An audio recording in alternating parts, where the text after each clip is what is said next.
We have a nice entrance here. This one-bedroom condo near Vancouver's UBC campus has been on the market for a few weeks. It's competing against thousands of new, never-been-lived-in units, with developers offering all the bells and whistles to try to sell them. They're throwing in parking stalls, they're throwing in storage lockers, they're giving cash back on completion. According to the Canada Mortgage and Housing Corporation, there are about 2,500 completed, unabsorbed units sitting empty in Metro Vancouver, double the amount from a year ago.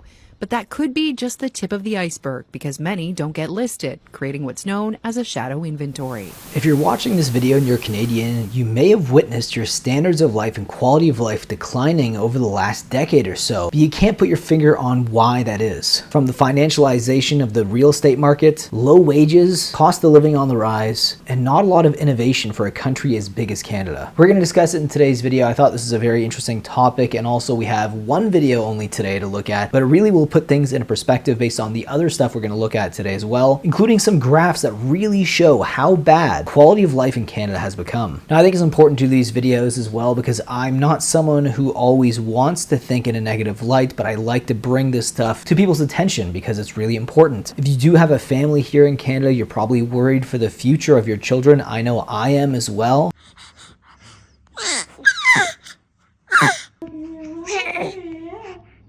You like talking, Mom? Yes. Having some conversations before bed? And when your baby starts making sounds and when they become more cute, like Logan has been lately, it makes you realize more and more every day that this is a person that is going to inherit whatever is going to come from you and the country that you're living in. So that's why it's important to do videos like this, and hopefully you guys learn something from today's video. With that being said, let's dive into this video here. And it's an interesting one because, you know, Vancouver used to be known for its high-priced condos and real estate, but it looks like that bubble may finally be bursting. We have a nice entrance here. This one-bedroom condo near Vancouver's UBC campus has been on the market for a few weeks. It's competing against thousands of new, never-been-lived-in units, with developers offering all the bells and whistles to try to sell them. They're throwing in parking stalls, they're throwing in storage lockers, they're giving cash back on completion. According to the Canada Mortgage and Housing Corporation, there are about 2,500 completed, unabsorbed units sitting empty in Metro Vancouver, double the amount from a year ago. But that could be just the tip of the iceberg, because many don't get listed, creating what's known as a shadow inventory.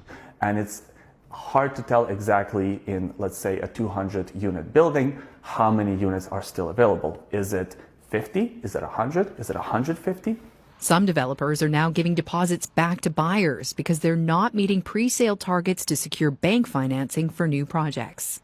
There's also some developers that have actually gone into receivership because they had sold or tried to develop, and as the prices were escalating. So what looked like a sure win on a spreadsheet turned sour as time ticked on. The industry says it's becoming more expensive to build due to higher construction costs, fees, and government taxes.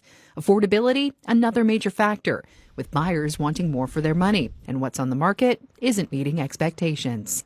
35% of all transactions are under $800,000. And let's be honest with ourselves. We're not talking that everybody who's spending that wants a 500 square foot condo or a 450 square foot condo. There are predictions of mass layoffs and a wider economic storm ahead. I think the next 12 to 18 months are going to be very scary. I hope I'm wrong. As the development market struggles, not every storyline is the same. Sales in the condo resale market are only down by about 5% year over year. Realtors say it's a buyer's market and there are deals to be had.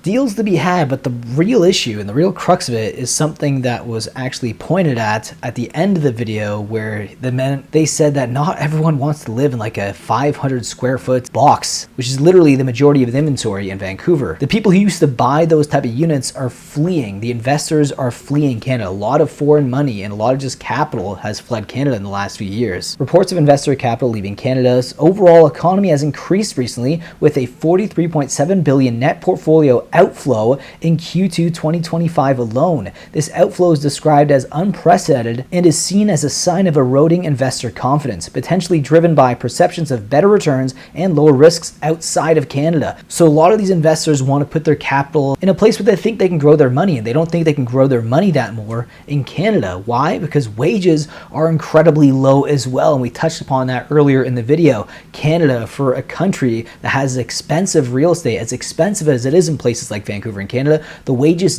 just don't match up. And it really does feel like the housing market here is a bit of a Ponzi scheme leading to low quality of life, because if you're putting all of your money into housing when you could be using that to spend into the economy, to grow the economy and help everyone out as well, it just feels like it's a vacuum just sucking up all that productivity. But there's data to prove that as well. Workers in every Canadian province earn less than workers in the US. And as you guys can see here, the blue, this is the poorest states in the United States. Louisiana, Mississippi, Alabama in there as well. These are based on low wages. Alberta is the highest in Canada's average wage is about $38,969, which is peanuts compared to even the prices of housing in Alberta, which is relatively a lot cheaper than places like BC and Ontario. BC though, you know, this is what we were just watching in the beginning of the video. The average wage is $37,801. So who's buying a 500 square foot little box in the sky that costs $800,000 when the average wages are $37,801? Roughly, they'd likely be renting that condo from an investor who purchases it for about $800,000. But those condos are not selling anymore for $800,000 because a lot of these investors have fled Canada, and a lot of them have taken their capital outside of the country where they see greener pastures. Ontario right here, still can't believe this, how expensive Ontario is, but the average wage is $36,749, which is literal peanuts compared to some of the prices for houses in Canada. Now, you're looking at these wages and you say, how do any of the people earning average wages actually afford a home in Canada? And the answer is they're probably not in the future. If it keeps going this way, I don't think a lot of people are going to own any property in Canada, to be honest, which is also a scary topic that we're not going to touch too much on today. We might leave that for another video. This is the 2013 Canada ranking here for Quality of Life Index, which is shocking how bad Canada has fallen from grace. 2013, just a little over a decade ago, it was ranked 5th in the world for quality of life. 5th in the entire world. Now, 2024 and 2025, it's ranked 33 in the world. And honestly, I think it might even be a little lower than that, if I'm being quite honest. But, you know, that just could be, you know, a knee-jerk reaction here. But as you guys can see, that is a gigantic fall from grace. Holy crap. And I can't believe all of this was done in just a little over a decade's time. Now, do you feel like the quality of life in Canada has declined? If you do believe so, or if you have some good evidence as well that you'd like to share in the comment section, please leave it down below in the comment section, and I'll see you guys in the next video. Take care.